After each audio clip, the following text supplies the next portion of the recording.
नमस्कार विद्यार्थियों, बोधीवाली coaching centre के इस YouTube चैनल पर आपका हार्दिक स्वागत है। जैसा कि हम हरियाणा जीके से जुड़े हुए 22 जिलों का अति महत्वपूर्ण अध्ययन कर रहे थे, उसी श्रृंखला को आगे बढ़ाते हुए हम आज हिसार जिले का विस्तार पूर्वक अध्ययन करेंगे।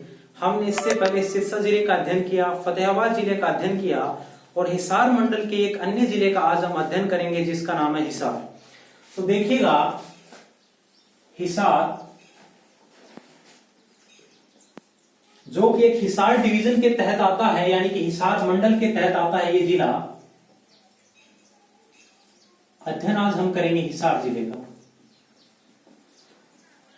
हिसार की बात की जाए तो प्राचीन समय से इसका महत्व रहा है, यानी पौराणिक महत्व रहा है। इसका जो प्राचीन नाम हुआ करता था हिसार का, वो हुआ करता था हिसार ए फिरोजा।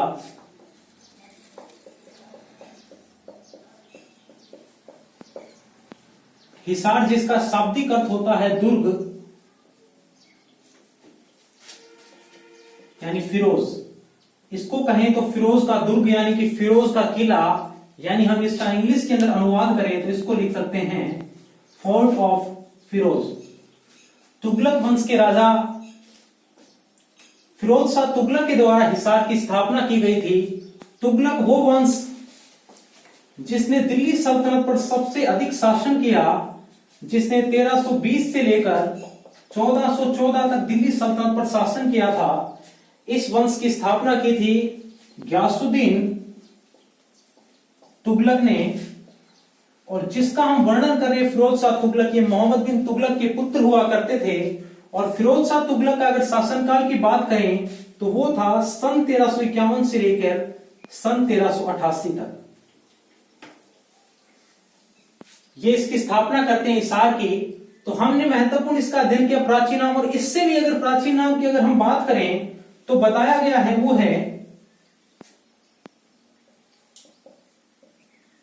ईसुयार। इसका प्राचीन नाम बताया गया। इससे भी महत्वपूर्ण अगर पूछा जाए तो ये हमारा महत्वपूर्ण जो अध्याय था वो है प्राचीन महत्व से जुड़ा हुआ हिसार का, जिसमें हमने तुगलक वंश से जुड़ी हुई महत्वपूर्ण जानकारियां शेयर की आपसे, जिसमें तुगलक वंश की स्थापना से लेकर फिरोज शाह तुगलक किस तरीके से हिसार को स्थापित करते हैं वो हमने बात की हिसार ए फिरोजा।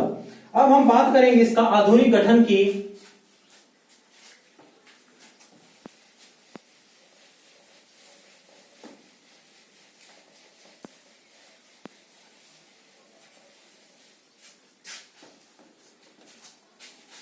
अब हम वर्णन कर रहे हैं आधुनिक गठन की।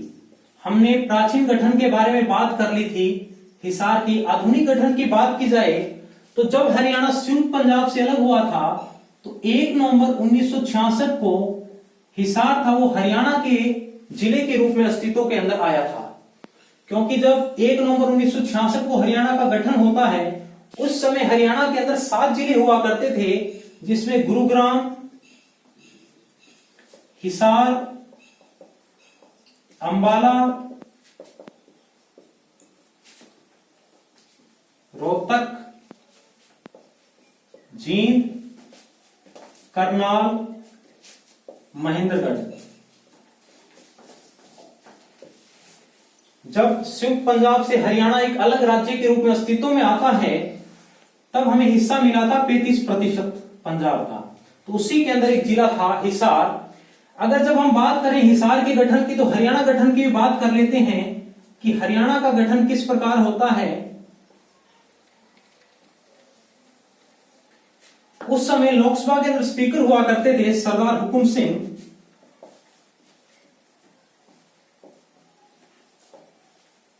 जब हरियाणा को पंजाब से भाषाई आधार पर अलग करने की मांग जोर शोर से उठ रही थी, तो संसद के अंदर भी एक दिन इस मुद्दे का गुंजगान हुआ। तो उस समय सरदार हुकुम सिंह की अध्यक्षता के अंदर एक पार्लियामेंट्री कमेटी बनाई गई, संसदीय कमेटी, जिसका मुख्य काम था अपने विचारों और अनुभवों और वहां पर किए गए भ्रमण के आधार पर भी किस प्रकार संभावनाएं तराशी जाए कि हरियाणा को किस प्रकार संयुक्त पंजाब से अलग किया जाना है। तो ये जो संसदीय कमेटी बनी थी वो बनी थी 23 सितंबर 1965 को। इसके जो अध्यक्ष थे वो थे सरदार हुकुम सिंह। सरदार हुकुम सिंह की अध्यक्षता में बनी हुई कमेटी ने जब अपनी रिकमेंडेशन प्रस्तुत की, अपनी सिफारिशें दी, कि अब हरियाणा को पंजाब से अलग कर दिया जाना चाहिए, तो उसकी बॉर्डर किस प्रकार गठित की जाएगी, यानी उसकी जो सीमा होगी उसका निर्धारण किस तरीके से किया जाएगा। तो इसी बात को सिद्ध करने के लिए 23 अप्रैल 1966 को एक आयोग बनाया गया, नाम था जेसी शाह आयोग। जेसी शाह जो कि सुप्रीम कोर्ट के रिटायर्ड चीफ जस्टिस रहे थे, इनकी अध्यक्षता के अंदर एक आयोग बनाया गया, नाम था जेसी शाह सीमा आयोग। इसका जो मुख्य काम था वो बाउंड्री को निर्धारित करना था, पंजाब से हरियाणा की सीमा का किस तरीके से निर्धारण करना है।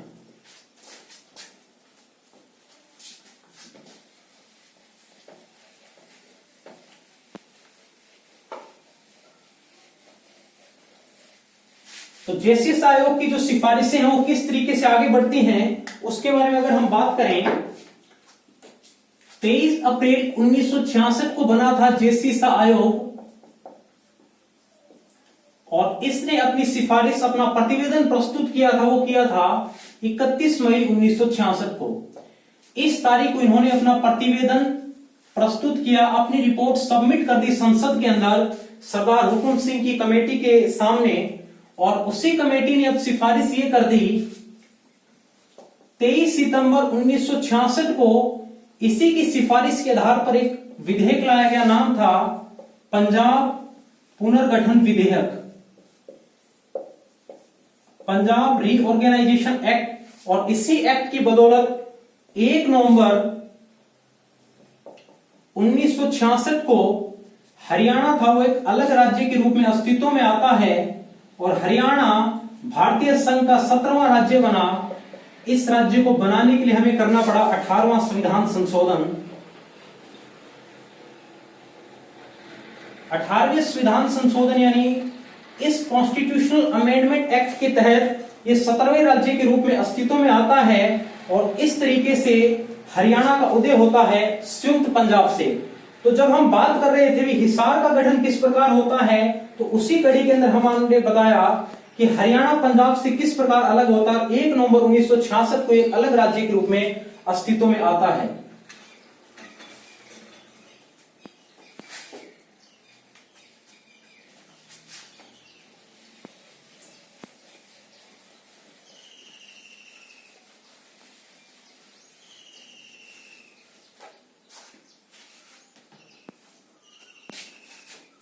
अब हम संबोधित करेंगे हिसार को किस उपनाम से जाना जाता है, हिसार के अन्य नाम क्या हैं।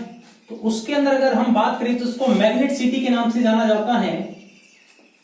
अगर काउंटर मैग्नेट सिटी आए तो भी हम यही लगाएंगे, इसका काउंटर मैग्नेट सिटी के उपनाम से किसे संबोधित किया जाता है, तो भी हमारा हिसार होगा काउंटर मैग्नेट सिटी। इस्पात सिटी की बात की जाए, स्टील सिटी की बात की जाए तो हिसार होगा। हरियाणा का जो स्टील किंग है वो ओम प्रकाश जिंदल को कहा जाता है, जो कि हरियाणा सरकार में पूर्व बिजली मंत्री रहे हैं, और इन्हीं की धर्मपत्नी सावित्री जिंदल जो विश्व की 10 प्रसिद्ध हस्तियों के अंदर शामिल है। धनवान में बात की जाए, धनवान महिलाओं के अंदर शामिल हैं, नाम है सावित्री जिंदल, जो हिसार से सांसद भी रह चुकी हैं।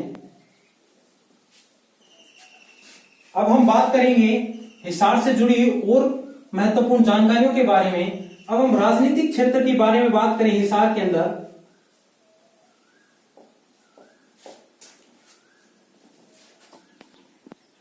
अब हम बात करेंगे हिसार के राजनीतिक क्षेत्र की, यहां से जुड़ी हुई महत्वपूर्ण विधानसभा क्षेत्र, और इनमें से कौन सा विधानसभा क्षेत्र आरक्षित श्रेणी के अंतर्गत आता है, उसके बारे में अध्ययन करेंगे। विधायक, सांसद यानी समस्त राजनीतिक पटल हम आपके सामने रखेंगे।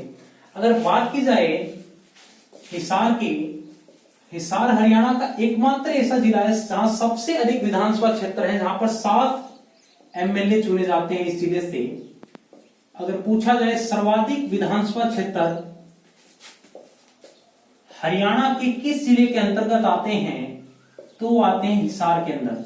और फरीदाबाद भी कई बार पूछा जाता है, परंतु फरीदाबाद के अंदर 6 विधानसभा क्षेत्र आते हैं। तो अब 7 जो सर्वाधिक विधानसभा क्षेत्र की अगर हम बात करें तो उसके अंदर बात की जाए तो हिसार, हांसी, बरवाला, नलवा, उकलाना, नारनौल, आदमपुर, ये 7 विधानसभा क्षेत्र हैं जो कि हिसार के अंतर्गत आते हैं। बात की जाए हिसार से जो एमएलए हैं वर्तमान में, वो हैं डॉक्टर कमल गुप्ता, जो कि दूसरी बार यहां से विधायक बने हैं। भारतीय जनता पार्टी के पहले कार्यकाल के दौरान भी यहां से विधायक थे। हांसी से अगर बात की जाए तो विनोद भयाना यहां से एमएलए हैं। बरवाला से बात की जाए तो है जोगीराम सिहाग, नलवा से बात की जाए तो रणबीर गंगुआ, जो कि हरियाणा विधानसभा के डिप्टी स्पीकर हैं। उकलाना से बात की जाए तो अनूप धानक, हरियाणा सरकार के अंदर राज्य मंत्री हैं। इनके पास आर्कियोलॉजी एंड म्यूजियम,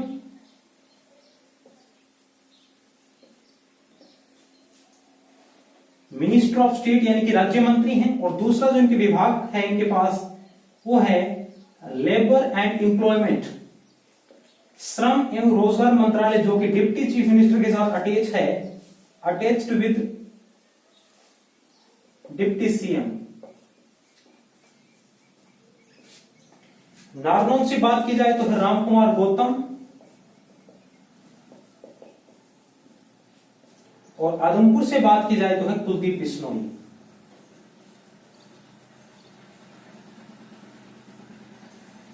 ये हमने अध्ययन किया हिसार के 7 सीटों का।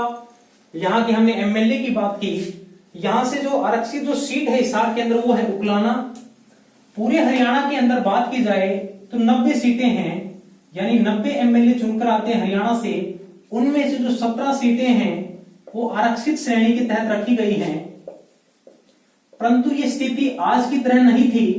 जब हरियाणा का गठन हुआ था वर्ष 1966 के अंदर, तब हरियाणा के कोटे में आया करती थी 54 सीटें, और इन 54 सीटों में से जो 10 सीटें थी वो एससी वर्ग के आरक्षित थी, अनुसूचित जाति वर्ग के लिए आरक्षित थी। 1967 के अंदर इन सीटों की संख्या को बढ़ाकर कर दिया गया 81। और आज की अस्तित्व की बात करें, जो परिदृश्य हमारे सामने देखने को मिलता है कि हरियाणा विधानसभा 90 एमएलए से मिलकर बना है, तो ये बनता है आपका 1977 के अंदर इन सीटों की संख्या को बढ़ाकर कर दिया गया 90 सीटें, और वर्तमान के अंदर जो 17 सीटें हैं वो अनुसूचित जाति के लिए आरक्षित हैं। अब हम बात करेंगे यहाँ की संसद व्यवस्था की। हमने यहाँ का विधानसभा का परिपटल आपके सामने रखा। अब हम संसद की बात करेंगे यहाँ पर, यानी यहां से कौन सांसद है वर्तमान के अंदर। हिसार से अगर सांसद की बात की जाए तो वो है ब्रिजेंद्र सिंह, पूर्व प्रशासनिक अधिकारी रह चुके हैं। भारतीय प्रशासनिक सेवा में चुनाव लड़ने के लिए इन्होंने भारतीय प्रशासनिक सेवा से इस्तीफा दिया और इन्होंने हिसार लोकसभा क्षेत्र से चुनाव लड़ा। पूर्व मंत्री जो हरियाणा सरकार के अंदर भी रहे और केंद्र के अंदर भी मंत्री रहे थे, इस्पात मंत्री चौधरी वीरेंद्र सिंह के पुत्र हैं ये।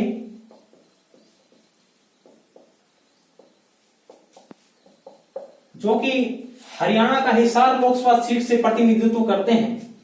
जब हमने यहां पर लोकसभा सीटों की बात की कि हिसार एक लोकसभा सीट है, तो पूरे हरियाणा के अंदर 10 लोकसभा की सीटें हैं और 5 है वो है राज्यसभा की सीटें।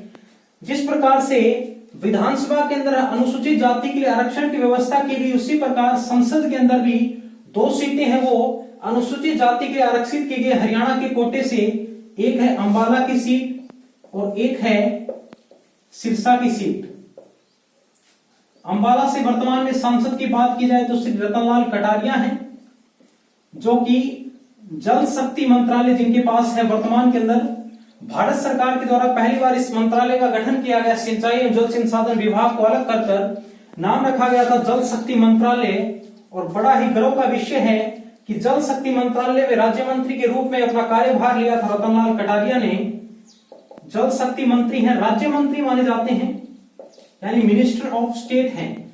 और सिरसा से अगर बात की जाए तो वो है सुनीता दुग्गल, जो कि पूर्व के अंदर अनुसूचित जाति एवं वित्त विकास निगम की चेयरपर्सन भी रह चुकी हैं। अब हम बात करेंगे हिसार से जुड़े हुए महत्वपूर्ण पर्यटन स्थलों के बारे के अंदर। हमने आपके सामने हिसार का लोकसभा क्षेत्र प्रस्तुत किया, विधानसभा क्षेत्र प्रस्तुत किया। अब हम बात करेंगे हिसार के पर्यटन स्थलों के बारे में। पर्यटन स्थलों की अगर हम बात करें हिसार के अंदर, क्योंकि एक पौराणिक स्थल माना जाता है जिसका महत्व महाभारत काल से ही रहा है, तो इसी कड़ी के अंदर जो पहला हमारे सामने आता है वो है गुजरी महल। फिरोज शाह तुगलक वंश के राजा जब एक बार शिकार के लिए जा रहे थे तो गुजरी नामक लड़की के मन के प्रति इनके मन में प्रणय भाव उत्पन्न हो गया था। तो उन्हीं की याद में, इन्हीं के प्यार को सार्थक करने के क्रम के अंदर इन्होंने गुजरी महल का निर्माण कर दिया था। किले के बाहर ये महल बनाया गया, बहुत ही महत्वपूर्ण स्थल के रूप में माना जाता है गुजरी महल। 1354 में इसका निर्माण शुरू किया गया और 1356 के अंदर गुजरी महल बनकर तैयार हो गया था। अगला प्रश्न देखें तो वो है प्राणपीर बादशाह का मकबरा।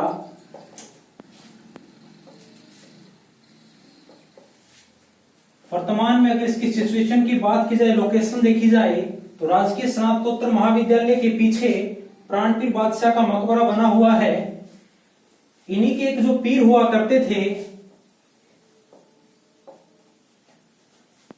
पीर शेर बहलोल, उन्होंने एक बार भविष्यवाणी की थी कि जो गयासुद्दीन तुगलक हैं वो एक दिन दिल्ली सल्तनत पर राज करेंगे, यानी कि भारत की राजगद्दी पे उनका एक दिन शासन होगा। प्राणपीर बादशाह का मकबरा इन्हीं के नाम से जाना जाता है। शेख जुनैद की मजार,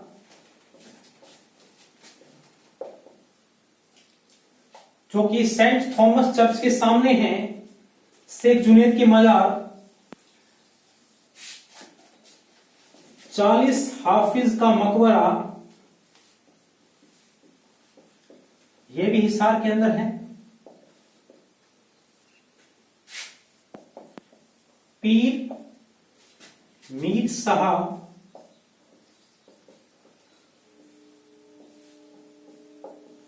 मीरा शाह की मजार है, ये हिसार के अंदर, और मीर शाह की मजार है वो फतेहाबाद के अंदर है। सेंट थॉमस चर्च की बात की जाए